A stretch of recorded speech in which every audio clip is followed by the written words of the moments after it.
Sobat sehat semuanya, saya Dr. Tirta Wijaya. Di channel ini kita akan membahas berbagai masalah seputar kesehatan dan pada kesempatan kali ini kita akan membahas mengenai gigi berlubang. Jadi saya sering tuh dapat pertanyaan dari sobat sehat. Dok, saya sakit gigi nih, gigi saya bolong, udah minum obat ini itu tetap nggak sembuh-sembuh. Apa ya dok obatnya yang cocok? Dok, obat apa yang bagus buat gigi berlubang? Kayak gitu-gitulah. Oke, sebelum kita bahas, saya mau kasih tahu dulu, saya bukan dokter gigi, ya. Yang saya bahas adalah pengobatan untuk gigi berlubang secara umum. Oke. Dan untuk sobat sehat yang tertarik untuk dapat konten-konten mengenai kesehatan seperti ini, bisa klik subscribe dan aktifkan notifikasinya supaya waktu saya upload video-video berikutnya, sobat sehat nggak ketinggalan. Oke, kita masuk ke bahasannya ya. Ini memang pertanyaan yang agak-agak gimana ya, gampang-gampang susah jawabnya. Sebenarnya gampang sih, tapi yang bikin susah adalah penjelasannya. Oke. Yang namanya sakit gigi karena gigi berlubang itu nggak akan sembuh selama giginya masih berlubang. Oke? Gigi berlubang itu terjadinya kenapa sih? Terjadinya adalah karena giginya itu kotor. Waktu sikat gigi, habis makan, sikat gigi ada yang tersisa, ada yang terselip, ada yang nempel di permukaan gigi. Itu kalau disikat, kalau nggak disikat ya begitulah lebih. Jadi sisa-sisa makanan itu merupakan sumber terjadinya perkembangbiakan bakteri-bakteri di mulut. Jadi secara normal di mulut kita itu banyak bakteri yang merupakan flora normal. Tapi kalau ada sisa makanan, bakteri-bakteri tertentu dia lebih banyak, lebih cepat berkembang biaknya. Dan bakteri-bakteri ini menghasilkan zat yang mengerosi, yang mengikis lapisan pelindung gigi. Nah, begitu lapisan pelindung gigi itu habis terkena zat ini, dia gigi kita itu kan di dalamnya ada saraf ya. Nah, sarafnya itu jadi terekspos, jadi terpapar pada kondisi-kondisi di luar. Jadi gigi bagian dalamnya itu dilapisin oleh lapisan luar yang keras sebenarnya. Yang warna putih ini atau kuning ya, itu adalah lapisan pelindung gigi. Jadi kalau lapisan pelindung gigi itu hilang, yang di dalamnya ini terkena langsung. Pernah nggak sobat sehat ngalamin waktu minum es, makan es krim, giginya nyerut-nyerut gitu ya, atau waktu minum yang terlalu panas gitu ya, itu berarti saraf giginya itu sudah terekspos gitu ya, udah terpapar dengan rangsangan. Jadi normalnya kalau masih ada pelindung yang bagus, waktu kita makan es, nggak akan timbul ngilu, nggak akan timbul nyeri. Yang ada adalah terasa dingin, gitu ya. Nah, itu masih normal. Tapi begitu kita ngilu, gitu ya, itu udah something wrong. Berarti sarafnya udah terpapar. Nah, semakin parah paparannya, semakin sering saraf itu teriritasi, tereksitasi, semakin parah rasa nyeri, rasa ngilu yang dirasakan, bahkan bisa langsung terus menerus. Jadi nggak seperti waktu kita minum es ngilu, terus esnya udah keminum, ilunya hilang, nggak seperti itu, gitu ya. Ini terus-terusan biarpun nggak ada apa-apa. Nah itu berarti udah parah. Penanganannya adalah dengan menghilangkan paparan terus-menerus terhadap si saraf ini. Ya, caranya gimana? Ya satu, dibersihin hal-hal yang menimbulkan paparan terus-menerus itu. Dan yang kedua, udah dibersihin, baru ditutup. Alias dengan kata lain ditambal. Jadi selama itu gigi masih berlobang, dikasih obat macam apapun, dia akan tetap berlobang kan? Dia akan tetap menimbulkan nyeri. gitu ya. Obat-obatan yang dikasih itu adalah obat-obatan untuk penghilang nyeri aja. Penghilang nyeri ini nggak menyembuhkan kondisi gigi berlubang. Dia nggak akan menyebabkan lubangnya itu tertutup. Jadi begitu efek obat anti nyerinya hilang, itu akan terasa nyeri lagi. Jadi obat anti nyeri itu sehebat, sekuat, semahal, sebagus apapun, efeknya adalah sementara. Itu untuk meringankan keluhan aja. Biar bagaimanapun untuk gigi berlubang, perlu ditutup lubangnya. Atau kalau lubangnya udah nggak bisa ditutup, saking gedenya, ya giginya dicabut, gitu ya. Oke, terus ada obat-obat lain yang juga bisa dipakai pada kasus gigi berlubang, yaitu misalnya kalau giginya itu sampai meradang, terinfeksi. Nah, kalau pada saat giginya meradang terinfeksi itu kan nggak bisa dikerjain, nggak bisa dibersihin, ditambal, ya itu dikasih antibiotik. Jadi supaya peradangannya, infeksinya itu sembuh dulu. Nah, setelah kondisinya tenang, barulah dokter gigi, jadi bukan dikerjakan oleh dokter umum ya ini ya, dokter gigi bisa melakukan penata laksanaan yang lebih definitif, lebih untuk menyelesaikan masalah, gitu ya. Jadi jangan, ini yang sering kejadian ya, pasien sakit gigi berobat, dikasih obat, enak tuh, udah nggak sakit lagi, udah nggak nyeri lagi, udah nggak berobat, padahal giginya masih bolong. Itu percuma, gitu ya. Jadi biar bagaimana, tetap gigi yang berlubang itu yang perlu ditata laksana. Ya, seperti yang saya bilang tadi, antara ditutup lubangnya atau dicabut, gitu ya. Nah, penutupan lubang ini nggak bisa sembarangan. Sekali lagi, seperti yang tadi saya udah bilang, harus dibersihkan dulu dengan benar-benar. Kalau misalnya itu sampai terkena akar giginya yang di dalam, jadi akar giginya itu juga harus diobatin dulu. Jangan sampai masih ada penyakitnya di dalam terus ditutup lubangnya. Ya, itu nanti yang di dalam ini mungkin pada saat sekarang dia nggak apa-apa, tapi di masa depan akan menimbulkan masalah. Jadi untuk yang di dalam tuh harus diberesin dulu.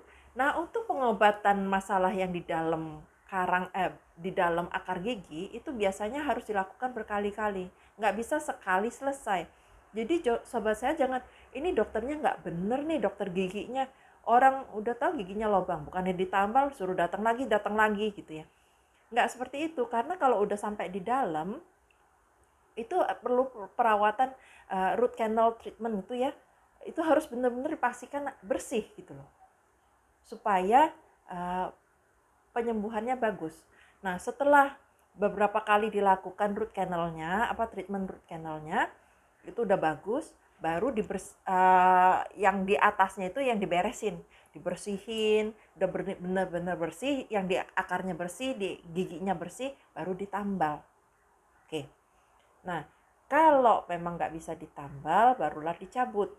Ada pasien yang nggak sabaran, udah nggak usah ini cabut aja. Memang mencabut gigi itu untuk jangka pendek menyelesaikan masalah, karena udah nggak ada giginya, nggak akan sakit gigi lagi kan. Tapi untuk jangka panjang itu banyak. Jadi Tuhan menciptakan gigi itu ada fungsinya loh, bukan cuma buat gigit, ya, bukan cuma buat pengunyah. Jadi gigi itu untuk mempertahankan otot-otot di rahang.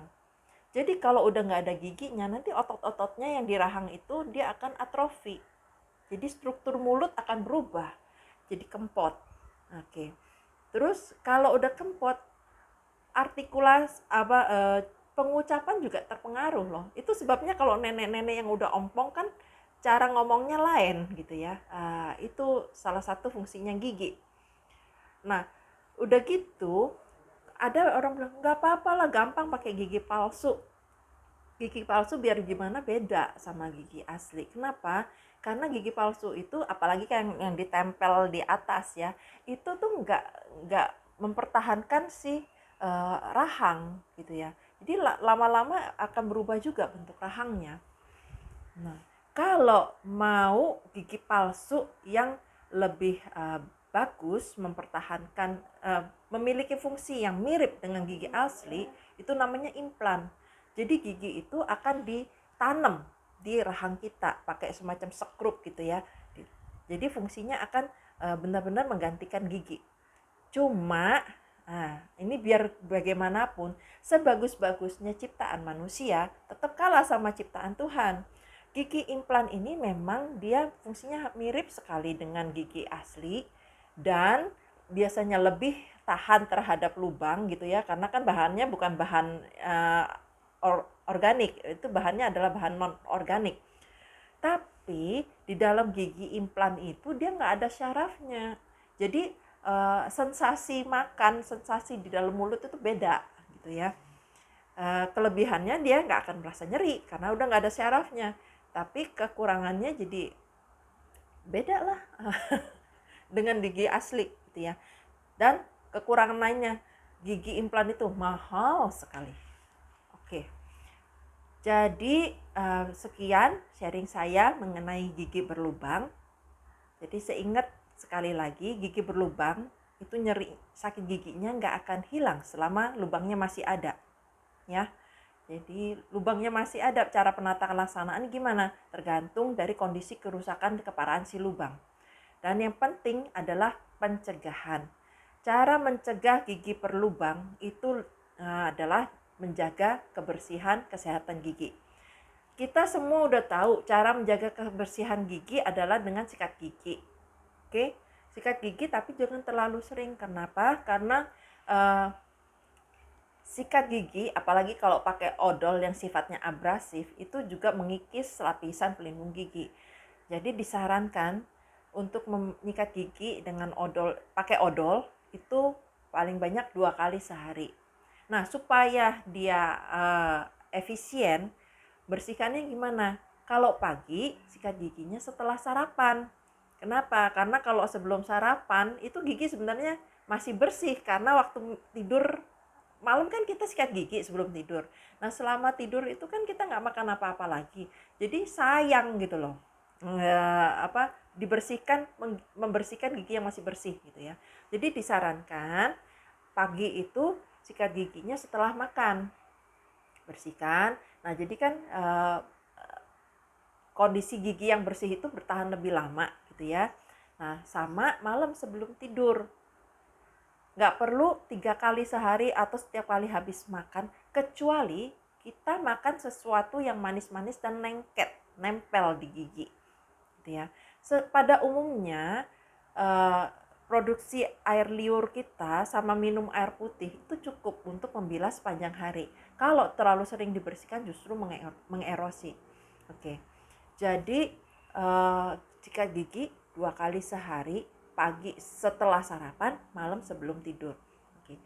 Waktu menyikat gigi, perhatikan caranya, pastikan semua bagian gigi itu terbersihkan. Nah, gitu ya, jangan ada bagian yang tertinggal, terutama di sela-sela gigi. Oke ya. Bagian dalam, jadi gigi kita kan seperti ini nih, bagian luarnya nih. Bagian dalam juga perlu dibersihkan. Jangan bagian sini aja disikat. Sikatnya begini supaya sela-selanya itu bersih. Bagian dalam juga sela-selanya bersih gitu ya. Bagian atas, bagian rahang semua dibersihkan. Nah, menyikat gigi aja nggak cukup. Kenapa? Karena sela-sela gigi itu nggak terjangkau oleh si sikat bulu-bulu sikat gigi.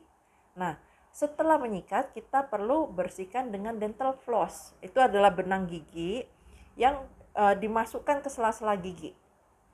Nggak cukup pakai tusukan gigi ya. Kenapa? Karena tusukan gigi itu gede, bahkan lebih gede dari bulu-bulu sikat gigi gitu ya. Kita perlu dental floss untuk membersihkan sela-sela gigi. Oke, itu adalah pembersihan secara mekanis. Setelah disikat dipakai benang gigi, kita perlu lagi membersihkan secara kimiawi dengan menggunakan mouthwash. Jadi bagian-bagian yang sudah nggak terjangkau lagi dengan sikat gigi dan dental floss dibersihkan menggunakan mouthwash. Mouthwash kalau memang nggak tersedia, nggak bisa, beli yang udah jadi, bisa bikin sendiri. Caranya dengan menggunakan air yang dikasih garam. Ini garam kan memang bisa membunuh kuman, tapi jangan ditelen. Memang menelen garam itu nggak fatal, tapi meningkatkan konsumsi garam, ya. Dan itu banyak efeknya. Jadi cuma kumur selama setengah atau 1 menit, buang, kumur lagi dengan air putih.